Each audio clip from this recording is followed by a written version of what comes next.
Price Lord brother. Praise hello. പറഞ്ഞോളൂ.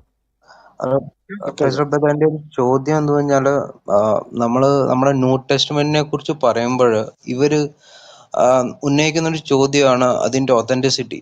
അപ്പം അവര് മിക്കവാറും അവരുടെ വീഡിയോസിൽ അവരുടെ മൊലാന വഴിയിൽ അവരുടെ പിള്ളേരെ പഠിപ്പിച്ചു വെച്ചിരിക്കുന്ന ഇഞ്ചീൽ എന്ന് പറയുന്ന അവർക്കൊരു ബുക്ക് റെഫർ ചെയ്യാൻ പറ്റുന്നുണ്ട്. പക്ഷെ അത് കറപ്റ്റഡ് ആണ്. പക്ഷെ അതിനെ എങ്ങനെ നമ്മൾ തെളിയിക്കാം? നമ്മുടെ ന്യൂ ടെസ്റ്റ്മെന്റിന്റെ ഓത്തേഴ്സും അതുപോലെ തന്നെ കണ്ടന്റ് എല്ലാം ഒരു എന്താ പറയുന്ന പ്യൂർ ഒതന്റിഫിക്കേഷൻ ഉണ്ടെന്ന് ആർക്കിയോളജിക്കൽ എവിഡൻസ് ആണെങ്കിലും നമുക്ക് അവരുടെ മുമ്പിൽ എങ്ങനെ പ്രസന്റ് ചെയ്യാം? ബ്രദറെ, സുവിശേഷം, ഗുഡ് ന്യൂസ്, ഗോഡ്സ്പെൽ, ഇതിൻ്റെ അറബിക്ക് എന്ന് പറയുന്നത് ബിഷാര എന്നാണ്.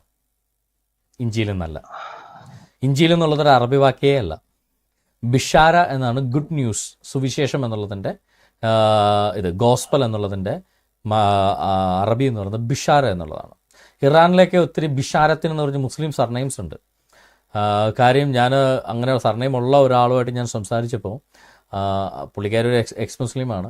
അപ്പോൾ ഞാൻ സംസാരിച്ചു, ഇങ്ങനെ ബിഷാരത്തിൻ എന്ന സർനെയിം കിട്ടിയെന്ന് ചോദിച്ചു. അപ്പോൾ പറഞ്ഞ അത് പണ്ട് എൻ്റെ വില്ലേജിൽ എൻ്റെ ഫോർഫാദർ ഗ്രേറ്റ് ഗ്രാൻഡ് ഫാദർ ഒരു ഗുഡ് ന്യൂസുമായിട്ട് വന്നതാണ്, അങ്ങനെയാണ് ഞങ്ങൾക്ക് ബിഷാരത്തിൻ എന്ന് പറഞ്ഞ് കിട്ടിയത്. അപ്പം ഞാൻ പറഞ്ഞു, your great grandfather must be an apostle.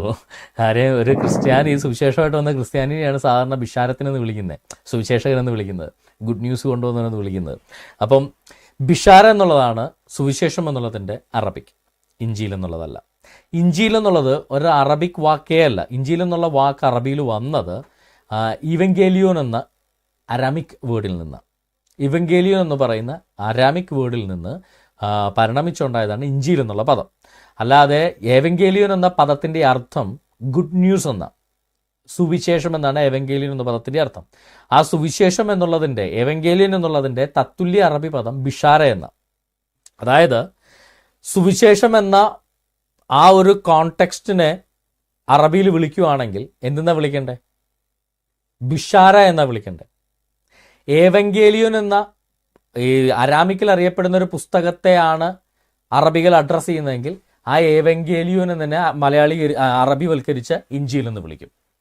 Say for example, ഒരു അറബിക്ക് ഗുഡ് ന്യൂസ് എന്നർത്ഥം വരുന്ന ഒരു പുസ്തകം ഒറിജിനലി ഉണ്ടെങ്കിൽ അവരതിനെന്തായിരിക്കും ഇടുന്ന? ബിഷാരത്ത് എന്നായിരിക്കും ഇടുന്നത്. ബിഷാര, ഗുഡ് ന്യൂസ്, ബിഷാര എന്ന പേരായിരിക്കും ഇടുക. മലയാളത്തിൽ സുവിശേഷം എന്ന് പേരുള്ള ഒരു പുസ്തകം അറബികൾ റെഫർ ചെയ്യുവാണെങ്കിൽ, അവരതിനെക്കുറിച്ച് പറയുവാണെങ്കിൽ അവർ സുവിശേഷം എന്നുള്ളതിനെ ചിലപ്പോൾ എന്തെങ്കിലുമൊക്കെ പേര് ഇച്ചിരി അങ്ങോട്ടും ഇങ്ങോട്ടൊക്കെ മാറ്റി വല്ല സുവിശേഷം എന്നൊക്കെ വല്ലതും പറയുമായിരിക്കും. അതായത് ആ പേര്, അതേ പേര് തന്നെ അറബിയിലെ സ്ലാങ്ങിലേക്ക് മാറ്റി പറയും. അതാണ് സാധനം സംഭവിക്കുന്നത്. ഇതുപോലെ സുവിശേഷം എന്നുള്ള ഒരു അറബിക് പതിപ്പുണ്ടായിരുന്നെങ്കിലോ, അല്ലെങ്കിൽ അറബികൾ അത് റെഫർ ചെയ്യുന്നെങ്കിൽ അത് ബിഷാര എന്ന റെഫറിൽ, ഇഞ്ചീൽ എന്ന് റെഫർ ചെയ്യില്ല. ഇഞ്ചീൽ എന്ന് അറബിയിൽ പറയുന്നെങ്കിൽ അത് ഏവങ്കേലിയോൻ എന്ന അരാമിക് പേരിനെ അറബിയിൽ റെഫർ ചെയ്യുന്നതാണ്. ഏവങ്കേലിയോൻ എന്ന് പറയുന്നത് ഈ പറയുന്ന സുവിശേഷം എന്നുള്ളതിൻ്റെ അരാമിക് വേർഷനാണ്, ക്രിസ്തു പറഞ്ഞ സുവിശേഷം. ആ ഏവങ്കേലിയോൻ എന്ന് പറഞ്ഞുകൊണ്ട് പള്ളികളിൽ കഴിഞ്ഞ വരെ നമ്മൾ സുവിശേഷത്തിന് നമ്മൾ പോലും പറയുന്നത് ഏവങ്കേലിയോൻ എന്നാണ്. പണ്ട് ചർച്ചിലൊക്കെ പറയുമ്പോഴും ഏവങ്കേലിയോൻ വായന എന്നാണ് പറയുന്നത്. സുവിശേഷ വായനനെ ഏവങ്കേലിയോൻ വായിക്കുന്നു എന്നാണ് പറയുന്നത്. അപ്പം ഏവങ്കേലിയോൻ എന്ന് പറയുന്ന പദത്തിൻ്റെ തത്സമ രൂപമാണ്. അപ്പം അതുകൊണ്ട് അവിടെ തന്നെ അവർക്ക് ശരിക്കും പറഞ്ഞു കഴിഞ്ഞാൽ കംപ്ലീറ്റ് പൊട്ടിപ്പോയെന്നുള്ളതാണ് അർത്ഥം. അപ്പോൾ ഈ ഏവങ്കേലിയോൻ എന്ന് പറയുന്ന സുവിശേഷം, അതിൻ്റെ ഒതന്റിസിറ്റി എങ്ങനെയാണെന്ന് വെച്ച് കഴിഞ്ഞാൽ, ദ പ്രൂഫ് ഓഫ് ഗോസ്പൽസ് എന്ന് പറഞ്ഞുകൊണ്ട് AD 300s ഒരു പുസ്തകമുണ്ട്, UCBSൻ്റെ ഒരു പുസ്തകമുണ്ട്. അതാണ് ഒരു മോഡേൺ ഒരു എന്താ പറയുക, ഒരു തിയോളജിക്കൽ വർക്ക് എന്ന് പറയുന്നത്. അതായത് മുഹമ്മദ് ജനിക്കുന്നതിന് 300 വർഷം മുന്നേ തന്നെ ഈ ഗോസ്പൽസിൻ്റെ പ്രൂഫുകളെല്ലാം വെച്ച് ഗോസ്പൽസ് ശരിയാണെന്ന് UCBS സമർത്ഥിക്കുന്ന ഒരു പുസ്തകമാണ്. അതിന് മുന്നേ തന്നെ ഈ ക്രൈസ്തവ സമൂഹം, അതിപ്പോൾ ക്രൈസ്തവരെന്ന് പറയുമ്പോൾ കത്തോലിക്കൽ, ഓർത്തഡോക്സ് സെപ്പറേറ്റ് ചെയ്തല്ല, ആദിമ നൂറ്റാണ്ടിലെ ക്രൈസ്തവ സമൂഹം അപ്പോസ്തലന്മാരുടെ എഴുത്തുകളെ പ്രിസർവ് ചെയ്തിരുന്നു. അവർ അത് പകർത്തി എഴുതി കണ്ടിന്യൂ ചെയ്തിരുന്നു. അങ്ങനെ പകർത്തി എഴുതി കണ്ടിന്യൂ ചെയ്തതാണ് ക്രൈസ്തവ സഭ AD 300 അപ്പോസ്തലന്മാരുടെ മാത്രം ലേഖനങ്ങളും സമാഹാരങ്ങളും എടുക്കുകയും ബാക്കി അപ്പോസ്തലന്മാരുടെ നേർശിഷ്യന്മാർ, ഫോർ എക്സാമ്പിൾ പോളികാർപ്പസിൻ്റെ പോലും ലേഖനങ്ങൾ എടുക്കാതെ, യോഹന്നാൻ അപ്പോസ്തലന്റെ നേർശിഷ്യനായ പോളികാർപ്പിന്റെ പോലും ലേഖനങ്ങൾ ബൈബിളിന്റെ ഭാഗമായിട്ട് എടുത്തിട്ടില്ല. അപ്പോസ്തലന്മാർ നേരിട്ട് കണ്ട, അവർ നേരിട്ട് എഴുതിയ കാര്യങ്ങൾ മാത്രം ഈ പറയുന്ന സുവിശേഷമായിട്ട് ബൈബിൾ പുതിയ നിയമമായിട്ട് രേഖപ്പെടുത്തുകയും ചെയ്തു. അപ്പോൾ സഭ AD 300 ശേഷം നൈസിയൻ കൗൺസിലിൽ സഭ അംഗീകരിക്കുന്നത് എന്ന് പറഞ്ഞാൽ അതുവരെ അപ്പോസ്തലന്മാരുടേതായിട്ട് എഴുതപ്പെട്ട പുസ്തകത്തെ ക്രോഡീകരിച്ചു എന്നതാണ് സഭ ചെയ്ത കാര്യം. അത് പ്രിസർവ് ചെയ്തു, ക്രോഡീകരിച്ചു. അപ്പോസ്തലന്മാരുടെ അല്ലാത്ത അവരുടെ ശിഷ്യന്മാരെഴുതിയ കാര്യങ്ങളൊക്കെ സഭയുടെ ആർക്കൈവ്സിൽ അത് പോളികാർപ്പൻ ലേഖനങ്ങൾക്ക് ഇപ്പോഴും നിലവിലുണ്ട്, ഇപ്പോഴും നമുക്ക് ലഭിക്കും. പക്ഷെ അതൊന്നും ബൈബിളിൻ്റെ ഭാഗമായിട്ട് അംഗീകരിച്ചിട്ടില്ല. ആ ക്രോഡീകരണത്തിന് ശേഷം അത് അതേപടി തന്നെ പിന്നീടും കണ്ടിന്യൂ ചെയ്ത് നമ്മളുടെ കയ്യിൽ വരുന്ന പല പല പരിഭാഷകളായി ആയിരക്കണക്കിന് ഭാഷകളിലായിട്ട് നമ്മളുടെ കൈകളിൽ ആ സുവിശേഷത്തിൻ്റെ പ്രതികൾ എല്ലാ ഭാഷകളിലും എത്തിയിട്ടുണ്ട്. ഇതാണ് ബൈബിളിൻ്റെ എന്നല്ല, എല്ലാ ഓൾഡ് ബുക്കുകളുടെയും ഹിസ്റ്ററി ഇങ്ങനെയായിരിക്കും. അല്ലാതെ അപ്പോസ്തലൻ പത്രോസ് നേരിട്ട് എഴുതിയ ഗ്രന്ഥം ഇന്ന് കാണത്തില്ല. കാര്യം അതൊരിക്കലും സാധിക്കില്ല. ഞാനൊന്ന് ചോദിക്കട്ടെ, മുഹമ്മദ് പറഞ്ഞു കൊടുത്ത ഗ്രന്ഥം ആരുടെയിലുണ്ട്? മുഹമ്മദ് ഒരു പുസ്തകവും എഴുതിയിട്ടില്ല.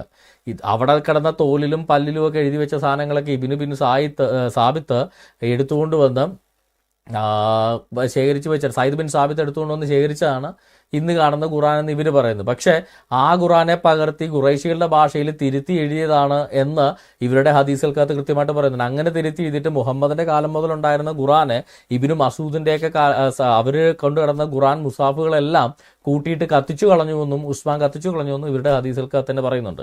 അതായത് ഖുർആൻ എന്നുള്ളതിന് എന്തോ ഓതന്റിസിറ്റി ഉണ്ടോ അതിൻ്റെ ആയിരക്കണക്കിന് ഇരട്ടി ഓതന്റിസിറ്റി ഉണ്ട് ബിബ്ലിക്കൽ പുസ്തകങ്ങൾ, ബൈബിളിന്റെ പുതിയ നിയമത്തിന്. കാര്യം ഖുർആന്റെ ഓതന്റിസിറ്റി മുസ്ലിങ്ങൾ തന്നെ എന്താ പറയുക പരസ്പരം കൺഫ്യൂസ് ചെയ്യുകയും പോരടിക്കുകയും ചെയ്യുന്ന ഒന്നാണ്. കാര്യം ഖുർആനകത്ത് ഇതിൽ ഏത് ഖുർആനാ മുഹമ്മദ് പറഞ്ഞു കൊടുത്ത് ഇബ്നു അബ്ദുള്ള ബിൻ മസൂദൊക്കെ പറഞ്ഞ ഖുർആനാണോ സത്യം? അത് ഉസ്മാൻ കത്തിച്ചു കളഞ്ഞു, അതിന്നില്ല. പിന്നെ അല്ലാതെ ഈ പറയുന്ന ഉസ്മാൻ ഉണ്ടാക്കിയ സയ്യിദ് ബിൻ സാബിത്ത് ക്രോഡീകരിച്ച് അത് പിന്നെ തിരുത്തി ഖുറൈശി ഭാഷയിൽ പുതിയൊരു കോപ്പി തിരുത്തി ഉണ്ടാക്കി, അതിനകത്ത് മാറ്റങ്ങൾ വരുത്തി ഈ ഉസ്മാൻ ഉണ്ടാക്കിയ ഖുർആനാണോ അതോ ഇന്ന് നിലവിലുള്ള ഹഫ്സ് ഖുർആനാണോ വർഷു ഖുർആനാണോ? ഇത് തമ്മിൽ പല വ്യത്യാസങ്ങളുണ്ട്. അപ്പോൾ നൂറുകണക്കിന് വ്യത്യാസമുണ്ട്, വർഷം ഹഫ്സുമല്ല, അർത്ഥ വ്യത്യാസങ്ങൾ. അപ്പോൾ ഇങ്ങനെ നൂറുകണക്കിനുള്ള ഖുർആനുകൾ, ഈ ഖുർആനുകളൊക്കെ തമ്മിൽ ഇതിൽ ഏതാ ഒറിജിനൽ എന്ന് ചോദിച്ചു കഴിഞ്ഞാൽ മുഹമ്മദിന് പോലും പറയാൻ പറ്റില്ല. അതാണ് വാസ്തവം. അന്നത്തെ കാലത്ത് മുഹമ്മദിന്റെ കാലത്ത് 2 ഖുർആൻ ഉണ്ടായിരുന്നുള്ള കാര്യമുണ്ട്. കാര്യം ഒരാളൊരു ഖുർആൻ സൂറ ഓതിയപ്പോൾ ഉമർ വന്ന് അയാളുടെ കൊങ്ങ കുടിക്കും, നീയാണോ ഇങ്ങനെയാണ് തെറ്റിച്ചാണോ ഓതനെന്ന് പറയുന്നുണ്ട്. അയാൾ അവസാനം മുഹമ്മദ് വിളിക്കും, മുഹമ്മദ് എന്നെ പഠിപ്പിച്ചെന്ന് പറയും. അപ്പം മുഹമ്മദ് അത് ആ സൂറ ഇങ്ങനെയും പറയും, നീ കേട്ടത് നീ പറയുക, ഇവൻ കേട്ടത് ഇവൻ പറയട്ടെ എന്ന് പറഞ്ഞ് മുഹമ്മദ് രക്ഷപ്പെട്ടു പോകുന്നു. മുഹമ്മദിന് പോലും ഖുർആൻ പൂർണ്ണമായിട്ട് ഓർമ്മയില്ലായിരുന്നു എന്നുള്ളത് വേറൊരു വാസ്തവം. കാര്യം മുഹമ്മദ് ഒരാൾ ഖുർആൻ ഓതന കേട്ടിട്ട് പറയും, അവൻ ഇത് ഓതിയപ്പോഴാണ് ഞാൻ ഈ ആയത്ത് ഓർക്കുന്നതെന്ന് പറയുന്ന മുഹമ്മദിന്റെ ഹദീസ് ലഭ്യമാണ്. അപ്പോൾ അതുകൊണ്ട് തന്നെ ഇങ്ങനെ ഒരു തെളിവുമില്ലാത്ത ഖുർആനെ വെച്ച് ബൈബിൾ കമ്പയർ ചെയ്യരുത്. ബൈബിൾ എന്ന് പറയുന്നത് കൃത്യമായ തെളിവുകളുടെ അടിസ്ഥാനത്തിൽ തന്നെ മുന്നോട്ട് വന്നതാണ്. അതിന് കൃത്യമായ എക്സ്പോസിഷൻ ഗ്രന്ഥങ്ങൾ മുഹമ്മദ് ജനിക്കുന്നതിന് 300 വർഷം മുൻപ് തന്നെ അതിനെ കൃത്യമായ പ്രൂഫ് രേഖപ്പെടുത്തിയ ഗ്രന്ഥങ്ങൾ പോലും നിലവിലുണ്ട്. Okay brother. ബ്രദർ, ഒരു ചോദ്യം കൂടെ ഉണ്ട്. നമ്മുടെ ചാവുകടൽ ലിഖിതങ്ങൾ നമ്മൾ ഈസി ടു ഒത്തന്റിഫൈ നമ്മൾ ബൈബിളുമായിട്ട് ഇക്വാലന്റ് ആയിട്ട് നമുക്ക് പറയാൻ നോക്കുമോ? ബ്രദറെ, ചാവുകടൽ ലിഖിതങ്ങളിൽ എന്താണ് എഴുതിയിരിക്കുന്നത് എന്നതിൻ്റെ അടിസ്ഥാനത്തിൽ നമുക്ക് പറയാൻ പറ്റത്തുള്ളൂ. കാര്യം ഈ ഡെഡ് സീ സ്ക്രോൾസ് എന്ന് പറയുന്നത് 100 കണക്കിന് സ്ക്രോളുണ്ട്. ഇതിൽ ഏതൊക്കെ ഏത് കാലത്ത് എഴുതി പലതും ചിലപ്പം പല കറപ്റ്റഡ് സ്ക്രോൾസ് അതിനകത്ത് കിടന്ന് നമുക്ക് പറയാൻ പറ്റത്തില്ല. അത് ആരെഴുതി എന്നുള്ളതിൻ്റെ ഒതൻറ്റിസിറ്റി ഒന്നുമില്ല, അതിൻ്റെ കാലഗണനയ്ക്ക് മാത്രമേ ഒതൻറ്റിസിറ്റി ഉള്ളൂ. മീൻസ് അതിപ്പോൾ കാർബൺ ഡേറ്റ് നമുക്ക് റഫ്ലി നമുക്കൊരു ഡേറ്റ് പറയാൻ പറ്റും, അത് എത്രത്തോളം പഴക്കമുണ്ടെന്ന്, അത് മാത്രമേ നമുക്ക് പറയാൻ പറ്റത്തുള്ളൂ. അതല്ലാതെ അത് കൂടുതലും ഓൾഡ് ടെസ്റ്റ്മെന്റ് ആണ്. അത് മാത്രമല്ല, ഓൾഡ് ടെസ്റ്റ്മെന്റിൽ പോലും ഈ പകർത്തി എഴുതുന്ന ശാസ്ത്രിമാർ പകർത്തി എഴുതുമ്പോൾ ചിലപ്പോൾ ചില വ്യത്യാസങ്ങൾ വരാം. കാര്യം മനുഷ്യരാണ്.